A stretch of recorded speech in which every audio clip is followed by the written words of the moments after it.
Hey guys, welcome to Let's Play Kirby's Adventure. I'm Phil the Blanks, and this is going to be a fun one. I haven't played a Kirby game in a while. One of my first Let's Plays was Kirby's Superstar, and then I did Kirby's Dreamland last year for one of my first quickies. But here we are. Here's Kirby's second main adventure. It's also the first Kirby game where you get to see him in color, and the first Kirby game where he gets to absorb powers, because believe it or not, that was not something that Kirby could do back then. Anyways, let's just start this up. First we got level 1, Vegetable Valley. Everything's named after food, because that's adorable, and the music is so good here.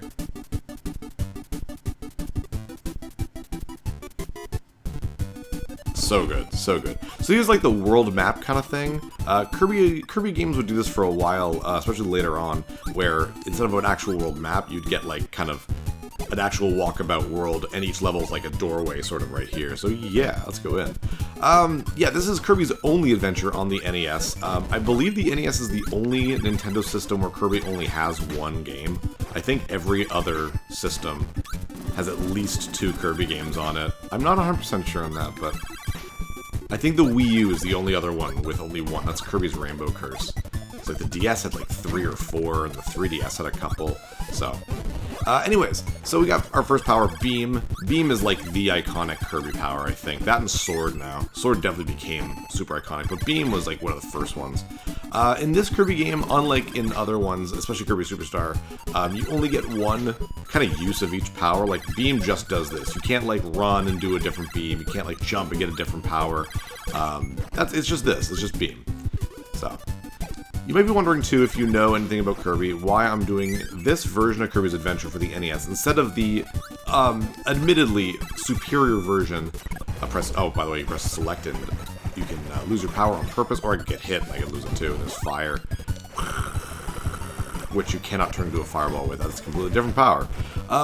Yeah, so, there is an admittedly better version of this game for the Game Boy Advance called Kirby's Return to Dreamland. And I really debated whether or not I'd play this version or the better version. And the reason why I'm playing this version is because with Kirby's Return to Dreamland, one of the major things that made the game so much better is the graphics are a huge improvement. But they share the same graphical style as another Kirby game, which is Kirby and the Amazing Mirror, which is like the next Kirby game after Return to Dreamland. Nightmare in Dreamland. We'll get that in a second when I can explain it, but I'm kind of in the middle of something. And, yeah, I figured, well, this is the only NES Kirby game, so if I don't play this version, you'll never see these graphics. You'll never see this version of the game. But with playing Kirby's Amazing Mirror, which I'll certainly definitely do one of these days, you'll still be able to see, you'll still be able to see, like, Kirby Nightmare in Dreamland style graphics, so I figured let's do the purest version of this game, and that is this version of the game, so, and plus, you know, the NES, it's awesome. Kind of fun little fact, too, Kirby's Nightmare in Dreamland, the Game Boy Advance version of this game, was the very first Game Boy Advance game I had ever bought. I didn't have a Game Boy Advance, instead I bought a Game Boy Player. And with that, the same day, I bought Kirby Return to Dreamland, I keep calling it Return to Dreamland, Nightmare in Dreamland. Wow, I'm just sucking. Kirby games are so difficult, guys. So difficult, oh my god. So hard. So yeah, that kind of became a special one for me. Also, this is Crash. Not as cool as they are later on, but like still very fun. Still very fun. And yeah, if you get the regular version of Poppy Brothers, you will not get bomb power. There's no bomb power in this game. Despite the fact that this is the first Kirby game with powers, I find they did a really, really good job of a lot of different fun powers. We got Spark over here. Like, I think there's like 20 powers in this game, which is very impressive. They easily could have just been like, yeah, let's put 6. I mean, hell, Kirby's Dream Land 2 only has 6 powers. Mind you, then you have the whole Animal Friend system, which makes, like you combine Animal Friends with power, so it is actually a lot more than that, but whatever. Also, you might not know it, but press up here for a door. There's a lot of secrets in this Kirby game. There's a lot of secrets in Kirby games in general, where doors are kind of hidden around. That's one of them. Here is Sword Power. Sword. This is one of the very few power-ups where you can have multiple styles of attacks. There's this. Yeah. So Kirby's Dreamland, Kirby's Adventure. Wow, I'm really bad at naming the Kirby games today. Kirby's Adventure is... Oh, nice. Yeah, get to the top there. Bam. Ooh. Kirby's Adventure is a fairly late NES game. It came out in 1993. Despite that fact, it's not one of the crazy expensive games. I find that once you get to like 93, 94 for NES games, you're getting into very expensive game territory. This isn't one of those. I mean, I don't know how much it really goes for now. I will say that if it's over like $50, it's inflated. It's not what it should be, because this is not like a rare game or anything like that. But yeah, I never owned this when I was a kid. My best buddy when I was in elementary school, JP, owned it, and I used to play it with him. That's kind of how, that was my introduction to Kirby. And the funny part is, I remember when I was a kid too, so you press pause button, you had the little Kirby down there, Kirby drawing that little shitty Kirby. I actually thought that JP drew that. I was like, whoa, like, you were able to draw on the pause screen? And I thought that was really cool. And then like when I started like playing it, I got a different copy of this game, I noticed that the same picture was there. And I was like just so surprised. I was like, oh shit, I thought JP drew that. But no, guess not. Yeah. I don't know if it's my controller. I am feeling like there's a lot of... I wouldn't say lag, but buttons aren't responding super well. It could be just my NES controller. I'm using the Retron like I always do. And to be honest, usually I use the Super Nintendo controller because you can just plug in a Super NES controller and use it for all the systems on that thing. And I was like, oh no, I want the feeling of an old NES controller in my hand. And maybe my NES controller is not doing great. I mean, it's super old, so I'm feeling like the buttons aren't doing exactly what I want them to. Or that's just an excuse, who knows. So, yeah, the end of every level, you probably already noticed this, and most Kirby games have a game like this. Press the A button right at the bottom, try to get as high as possible, damn. There you go. That was like the birth of that. I guess actually Kirby's Pinball Land had that. I forget what came out first though, Kirby's Pinball Land or this. Here, these things are museums, and they'll have... Oh, there we go. Here's a colorful display of enemies with special abilities. Eat the one that you want. And it comes with sword. I'm gonna keep fire. And over here is the crane game. There's 3 types of mini games you can play, and one is the crane fever. Use the buttons to move the crane and try to get a Kirby. A big one's hard to get, but worth it. Big Kirbys are worth 2 1-ups, and small Kirbys are worth 1-up. And I'm gonna try for the bigger Kirby, because it's right there, so I might as well. It's much harder to get the big Kirby, obviously. I don't think this will make it. I think it's gonna be a wibbly-wobbly. Yeah, he's falling. No, got him! Nice! Yeah. Let's go for him again. He's still closer than the small Kirby, so might as well. Ooh, this one feels right. Let's see. Nope. Oh, yeah, it's good. If he was shaking a little bit, then he might fall out. But he was secure there. Also, it's funny, if you poke him with the crane, like the crane grip, before like it even actually fully comes down, Kirby makes a funny face at you. It's really cute. There we go, mastered one thing already. Good for me. So yeah. It's not a super long game. Most Kirby games aren't. There's quite a few levels, don't get me wrong. But they go really fast. I mean, we'll be able to beat the entirety of the first world in 1 episode. So, and you're dead. But I'm going to use your stuff. You are ice or freeze? You're freeze. Freeze is an area of effect all around you, while ice is actually just the exact same thing as fire. It's right in front of you. But the freezing and ice and stuff like that gives you a projectile, which makes it better. Plus, Kirby looks great like that. I love the pure white Kirby with the blue outline. It looks awesome. I love that so much.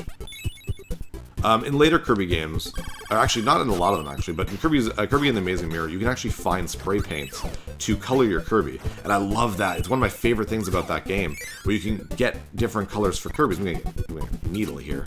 Needle is one you don't see very often. Just gonna wait for, there we go. I don't wanna. If you suck up a power and a like an enemy and a star power like that, the star itself will take priority and you'll get that. So I wanted to get Needle. Needle is one you don't see very often. You see it in some of the auxiliary Kirby games, like the Sport Kirby games and whatnot. You don't see it very often in the main Kirby games anymore. It wasn't in Kirby Superstar, so it didn't become like a norm for a while. But it's very powerful, because like it's an area of effect and just stand there and let people die. Here's Meta Knight. First time you see Meta Knight, gives you a lollipop.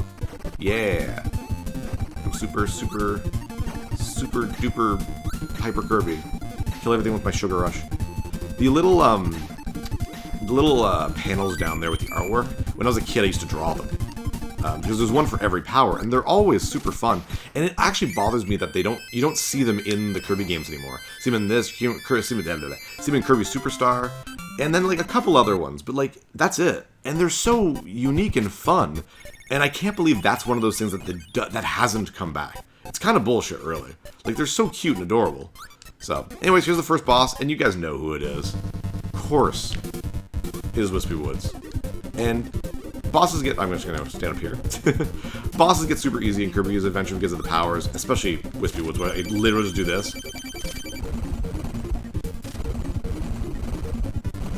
And he's dead. Easy enough. Oh shit, there is a story to this game at the beginning of the game that I could have showed you. I'm stupid. So, basically, the inhabitants of Dreamland aren't dreaming anymore, and people are wondering why.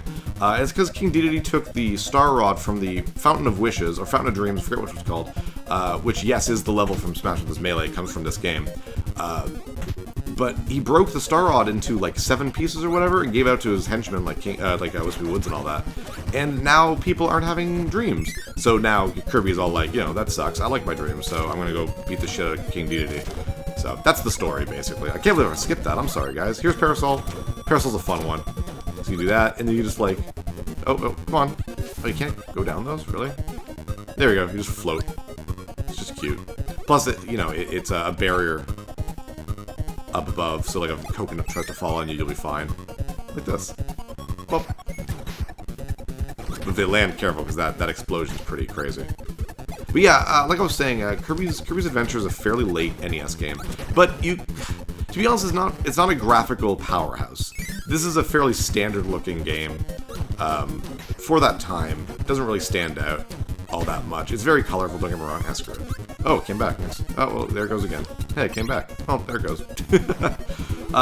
It's definitely not bad looking, but it's not, like I said, it's not a powerhouse game for the NES. There are some games that are like just gorgeous on the NES. This just isn't one of them. But some of them, like Gimmick is good. Euphoria is another one.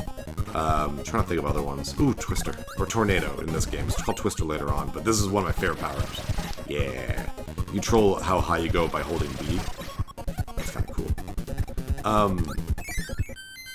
The other games, like even like Little Samson looks gorgeous for the NES, and stuff like that. Like Mega Man 6 and this game are kind of like on the same level. And I think Mega Man 6 is even later. I think Mega Man 6 is 94, which is crazy. So still, there's not a lot of slowdown or anything, so it runs really well. Here's my favorite minigame, which is Egg Catcher. There we go. Press the buttons, by that they mean A, to make Kirby's mouth open. Try to eat eggs, not bombs. So it's a timing game. I love this. So hold the button to open your mouth. Not for bombs.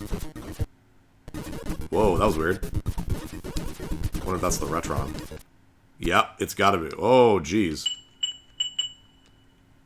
Can it not handle this? Because I didn't even press the menu button on that. There we go. Well, I perfected it anyways. That was along with all that. That was really weird. I wonder what happened. I was thinking of playing on the Retron. You never know when a game might be like a little wonky compared to the original hardware, so. But oh well. That was really odd, though. I've never seen the Retron go to its menu without me pressing the buttons. Because in order for me to go to the menu if I want to, like I'm going to do it right now, you press down and start. And that's to kind of do that. Though it screwed me up in like Pokemon a couple times because I was pressing that to go to the menu like while going downwards, right? So, please rest assured, though, I am still actually playing this on an NES Kirby cartridge. Oof, yeah, it's having trouble running this. To be honest, if this is having trouble, then I'll probably end up playing the next episode on a different hardware.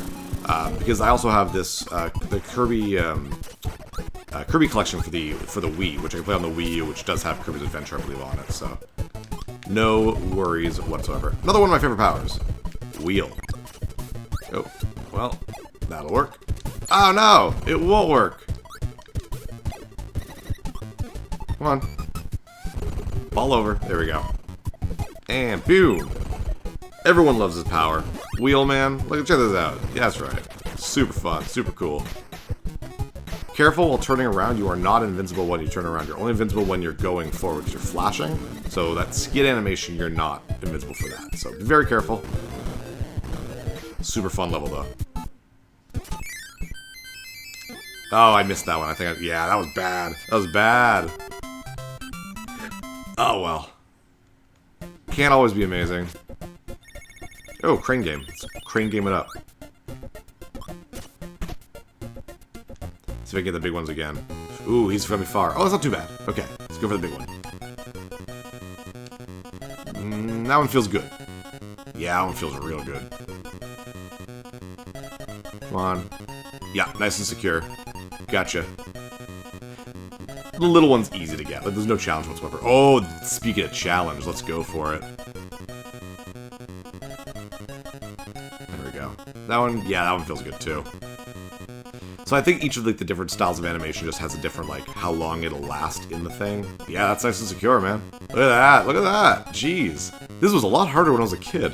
Nice. Wow, I'm just doing awesome with the minigames. That is 3 mastered minigames. Though the second we find the cowboy minigame, I'm gonna screw up. We haven't seen that yet. So we'll find out what that is and more next time on Let's Play Kirby's Adventure. Take care, guys.